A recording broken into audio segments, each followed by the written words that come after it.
Tarzan of the Apes by Edgar Rice Burroughs. Chapter 17. Burials. As it was now quite light, the party, none of whom had eaten or slept since the previous morning, began to bestir themselves to prepare food. The mutineers of the Arrow had landed a small supply of dried meats, canned soups, and vegetables, crackers, flour, tea, and coffee for the 5 they had marooned, and these were hurriedly drawn upon to satisfy the craving of long-famished appetites. The next task was to make the cabin habitable, and to this end it was decided to at once remove the gruesome relics of the tragedy which had taken place there on some bygone day. Professor Porter and Mr. Philander were deeply interested in examining the skeletons. The 2 larger, they stated, had belonged to a male and female of one of the higher white races.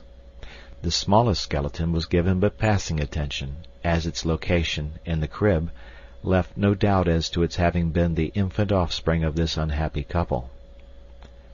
As they were preparing the skeleton of the man for burial, Clayton discovered a massive ring which had evidently encircled the man's finger at the time of his death, for one of the slender bones of the hand still lay within the golden bauble. Picking it up to examine it, Clayton gave a cry of astonishment, for the ring bore the crest of the house of Greystoke. At the same time Jane discovered the books in the cupboard, and on opening the fly-leaf of one of them saw the name John Clayton, London. In a second book which she hurriedly examined was the single name, Greystoke. "Why, Mr. Clayton," she cried, "what does this mean? Here are the names of some of your own people in these books." "And here," he replied gravely, "is the great ring of the house of Greystoke, which has been lost since my uncle, John Clayton, the former Lord Greystoke, disappeared, presumably lost at sea." "But how do you account for these things being here, in this savage African jungle?" exclaimed the girl. "There is but one way to account for it, Miss Porter," said Clayton. "The late Lord Greystoke was not drowned. He died here in this cabin, and this poor thing upon the floor is all that is mortal of him." "Then this must have been Lady Greystoke," said Jane reverently, indicating the poor mass of bones upon the bed. "The beautiful Lady Alice," replied Clayton, "of whose many virtues and remarkable personal charms I often have heard my mother and father speak. Poor woman," he murmured sadly. With deep reverence and solemnity the bodies of the late Lord and Lady Greystoke were buried beside their little African cabin, and between them was placed the tiny skeleton of the baby of Kala, the ape. As Mr. Philander was placing the frail bones of the infant in a bit of sailcloth, he examined the skull minutely. Then he called Professor Porter to his side, and the 2 argued in low tones for several minutes. "Most remarkable, said Professor Porter. "Bless me," said Mr. Philander, "we must acquaint Mr. Clayton with our discovery at once." "Tut, tut, Mr. Philander, tut, tut," remonstrated Professor Archimedes Q. Porter. "Let the dead past bury its dead." And so the white-haired old man repeated the burial service over this strange grave, while his 4 companions stood with bowed and uncovered heads about him. From the trees Tarzan of the Apes watched the solemn ceremony, but most of all he watched the sweet face and graceful figure of Jane Porter. In his savage, untutored breast new emotions were stirring. He could not fathom them. He wondered why he felt so great an interest in these people, why he had gone to such pains to save the 3 men. But he did not wonder why he had torn Sabor from the tender flesh of the strange girl. Surely the men were stupid and ridiculous and cowardly. Even Manu, the monkey, was more intelligent than they. If these were creatures of his own kind, he was doubtful if his past pride in blood was warranted. But the girl, that was a different matter. He did not reason here. He knew that she was created to be protected, and that he was created to protect her. He wondered why they had dug a great hole in the ground merely to bury dry bones. Surely there was no sense in that. No one wanted to steal dry bones. Had there been meat upon them, he could have understood, for thus alone might one keep his meat from Dango, the hyena, and the other robbers of the jungle. When the grave had been filled with earth, the little party turned back toward the cabin, and Esmeralda, still weeping copiously for the two she had never heard of before today, and who had been dead 20 years, chanced to glance toward the harbor. Instantly her tears ceased. "Look at them low-down white trash out there," she trilled, pointing toward the Arrow. "They all's a desecrating us, right here on this here perverted island." And, sure enough, the Arrow was being worked toward the open sea, slowly, through the harbor's entrance. "They promised to leave us firearms and ammunition," said Clayton. "The merciless beasts." "It is the work of that fellow they call Snipes, I'm sure," said Jane. "King was a scoundrel, but he had a little sense of humanity.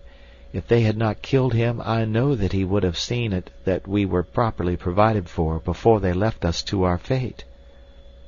"I regret that they did not visit us before sailing," said Professor Porter.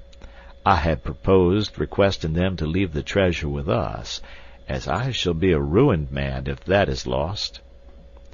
Jane looked at her father sadly. "Never mind, dear," she said. "It wouldn't have done any good, because it is solely for the treasure that they killed their officers and landed us upon this awful shore." "Tut, tut, child, tut, tut," replied Professor Porter. "You are a good child, but inexperienced in practical matters." And Professor Porter turned and walked slowly away towards the jungle, his hands clasped beneath his long coat-tails and his eyes bent upon the ground. His daughter watched him with a pathetic smile upon her lips, and then turning to Mr. Philander, she whispered, "Please don't let him wander off again as he did yesterday. We depend upon you, you know, to keep a close watch upon him." "He becomes more difficult to handle each day," replied Mr. Philander, with a sigh and a shake of his head. "I presume he is now off to report to the directors of the zoo that one of their lions was at large last night. Oh, Miss Jane, you don't know what I have to contend with."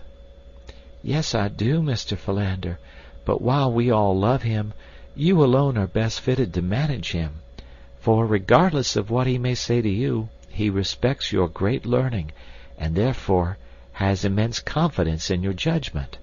The poor dear cannot differentiate between erudition and wisdom." Mr. Philander, with a mildly puzzled expression on his face, turned to pursue Professor Porter, and in his mind he was revolving the question of whether he should feel complimented or aggrieved at Miss Porter's rather backhanded compliment. Tarzan had seen the consternation depicted upon the faces of the little group as they witnessed the departure of the Arrow, so, as the ship was a wonderful novelty to him in addition, he determined to hasten out to the point of land at the north of the harbor's mouth and obtain a nearer view of the boat, as well as to learn, if possible, the direction of its flight. Swinging through the trees with great speed, he reached the point only a moment after the ship had passed out of the harbor, so that he obtained an excellent view of the wonders of this strange floating house. There were some 20 men running hither and thither about the deck, pulling and hauling on ropes. A light land breeze was blowing, and the ship had been worked through the harbor's mouth under scant sail, but now that they had cleared the point, every available shred of canvas was being spread, that she might stand out to sea as handily as possible. Tarzan watched the graceful movements of the ship in rapt admiration, and longed to be aboard her. Presently his keen eyes caught the faintest suspicion of smoke on the far northern horizon, and he wondered over the cause of such a thing out on the great water. About the same time the lookout on the Arrow must have discerned it, for in a few minutes Tarzan saw the sails being shifted and shortened. The ship came about, and presently he knew that she was beating back toward land. A man at the bows was constantly heaving into the sea a rope to the end of which a small object was fastened. Tarzan wondered what the purpose of this action might be. At last the ship came up directly into the wind, the anchor was lowered, down came the sails. There was great scurrying about on deck. A boat was lowered, and in it a great chest was placed. Then a dozen sailors bent to the oars and pulled rapidly toward the point where Tarzan crouched in the branches of a tree. In the stern of the boat, as it drew nearer, Tarzan saw the rat-faced man. It was but a few minutes later that the boat touched the beach. The men jumped out and lifted the great chest to the sand. They were on the north side of the point, so that their presence was concealed from those at the cabin. The men argued angrily for a moment. Then the rat-faced one, with several companions, ascended the low bluff on which stood the tree that concealed Tarzan. They looked about for several minutes. "Here is a good place," said the rat-faced sailor, indicating a spot beneath Tarzan's tree. "It is as good as any," replied one of his companions. "If they catch us with the treasure aboard, it will all be confiscated anyway. We might as well bury it here in the chance that some of us will escape the gallows to come back and enjoy it later." The rat-faced one now called to the men who had remained at the boat, and they came slowly up the bank carrying picks and shovels. "Hurry, you!" cried Snipes. "Stow it!" retorted one of the men in a surly tone. "You're no admiral, you damn shrimp." "I'm captain here, though, I'll have you understand, you swab!" shrieked Snipes with a volley of frightful oaths. "Steady, boys," cautioned one of the men who had not spoken before. "It ain't going to get us nothing by fighting amongst ourselves." "Right enough," replied the sailor who had resented Snipes' autocratic tones. "But it ain't a-going to get nobody nothing to put on airs in this bloomin' company, neither." "You fellas dig here," said Snipes, indicating a spot beneath the tree. "And while you're digging, Peter can be making a map of the location so's we can find it again. You, Tom, and Bill, take a couple more down and fetch up the chest." "What are you a-going to do?" asked he of the previous altercation. "Just boss?" "Get busy there," growled Snipes. "You didn't think your captain was a-going to dig with a shovel, did you?" The men all looked up angrily. None of them liked Snipes, and this disagreeable show of authority since he had murdered King, the real head and ringleader of the mutineers, had only added fuel to the flames of their hatred. "Do you mean to say that you don't intend to take a shovel and lend a hand with this work? Your shoulder's not hurt so all-fired bad as that," said Tarrant, the sailor who had before spoken. "Not by a damn sight," replied Snipes, fingering the butt of his revolver nervously.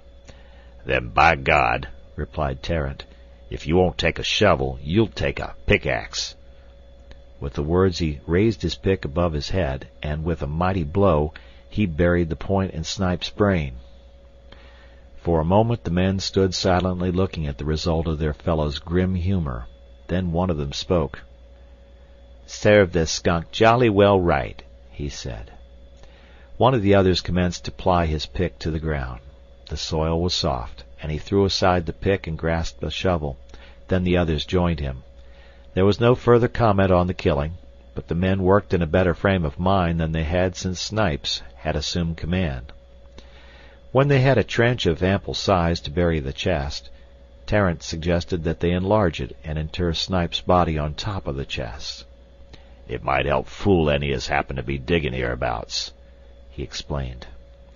The others saw the cunning of the suggestion, and so the trench was lengthened to accommodate the corpse, and in the center a deeper hole was excavated for the box, which was first wrapped in sailcloth and then lowered to its place, which brought its top about a foot below the bottom of the grave. Earth was shoveled in and tramped down about the chest until the bottom of the grave showed level and uniform. Two of the men rolled the rat-faced corpse unceremoniously into the grave, after first stripping it of its weapons and various other articles which the several members of the party coveted for their own. They then filled the grave with earth and tramped upon it until it would hold no more. The balance of the loose earth was thrown far and wide, and a mass of dead undergrowth spread in as natural a manner as possible over the new-made grave to obliterate all signs of the ground having been disturbed. Their work done, the sailors returned to the small boat, and pulled off rapidly toward the Arrow.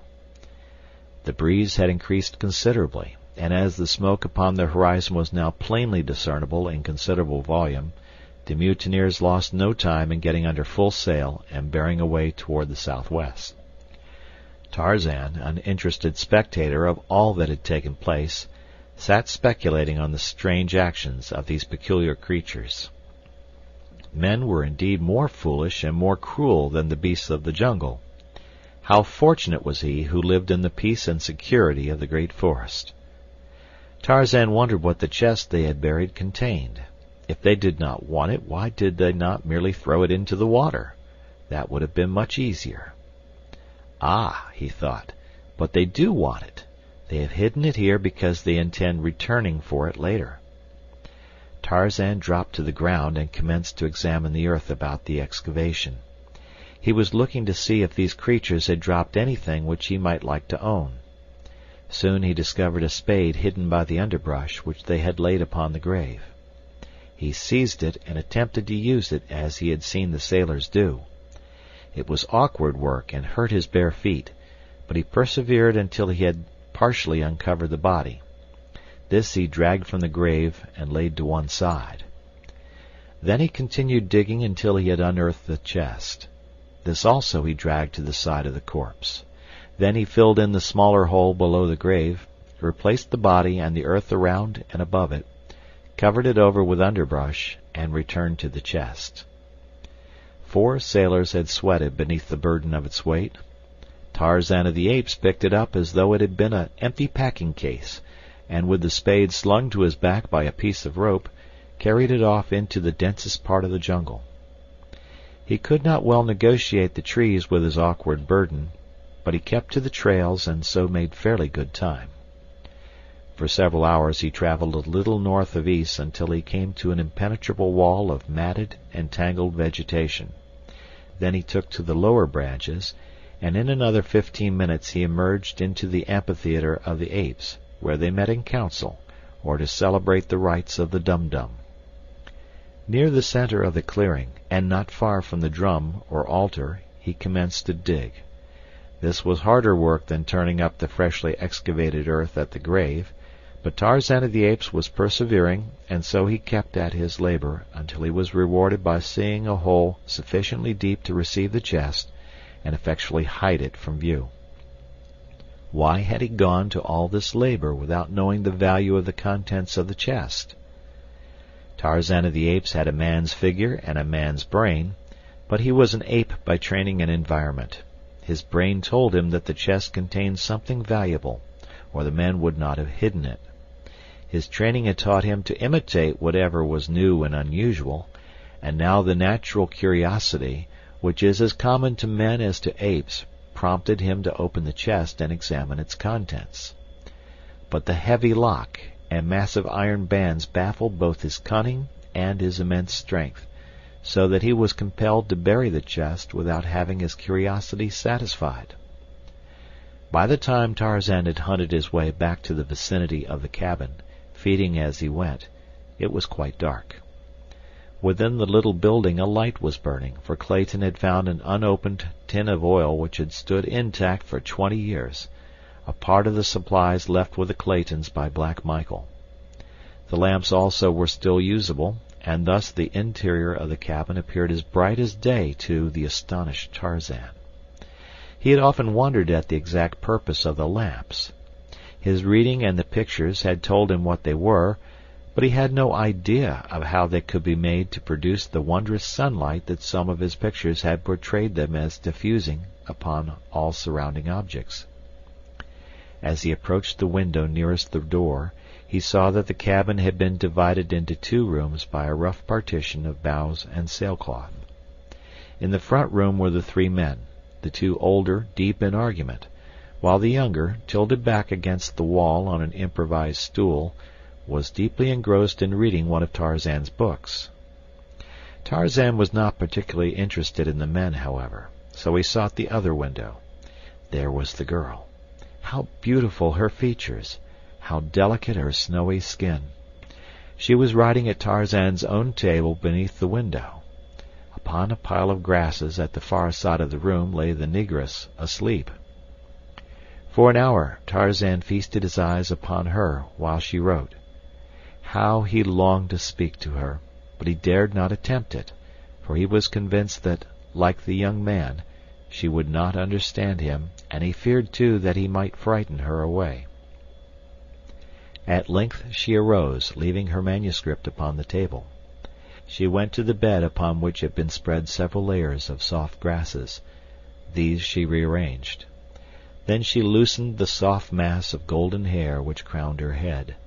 Like a shimmering waterfall turned to burnished metal by a dying sun, it fell about her oval face. In waving lines, below her waist it tumbled. Tarzan was spellbound. Then she extinguished the lamp, and all within the cabin was wrapped in Cimmerian darkness. Still Tarzan watched. Creeping close beneath the window, he waited, listening, for half an hour. At last he was rewarded by the sounds of the regular breathing within which denotes sleep. Cautiously he intruded his hand between the meshes of the lattice until his whole arm was within the cabin. Carefully he felt upon the desk. At last he grasped the manuscript upon which Jane Porter had been writing, and as cautiously withdrew his arm and hand, holding the precious treasure. Tarzan folded the sheets into a small parcel which he tucked into the quiver with his arrows. Then he melted away into the jungle as softly and as noiselessly as a shadow. End of chapter.